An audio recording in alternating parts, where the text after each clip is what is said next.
tadi bawan Allah zai je ziyara sai motar AC ya lalace kuma hanyar ba kyau, sai yana cewa a bari a gyara AC kuma a sami hanya. Sai wani daga cikin mutanen ya ce, malam, ya ce mahaifinka a jaki muke hawa da shi ƙauyukan nan, yana bi yana shiga yana isar da saƙon Shehu Ibrahim radiyallahu anhu. A jaki yake zuwa, ba ma shi kaɗai zai hau, kila wani zai goya a jakin.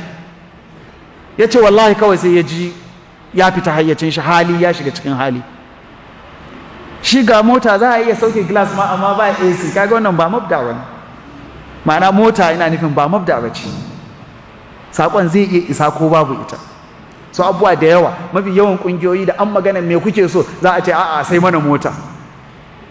Mun zo kwanan nan da wani initiative a Abuja, za a rika zuwa ƙauyuka makwabta, ana zuwa ana karantar da su, ba maganan da'awa wai kira zuwa ga musulunci tukuna ba, karantar da su ya ake sallah, ya ake alola, karantar da su ya ake wankan janaba, ya ake wankan gawa, karantar da su basics abubuwan nan don ba su sani ba.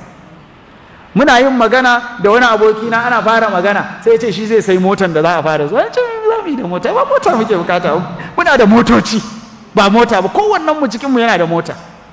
Duk baka bukatan wannan, da ka sai mana mota ma gara ka je ka taimake su a garin su ƙauyen nasu. To su da yawa da an je wajen gwamna ko kaza abin da muke nema a sai makon mu motan wa'azi, alhali kowannen mu na da mota.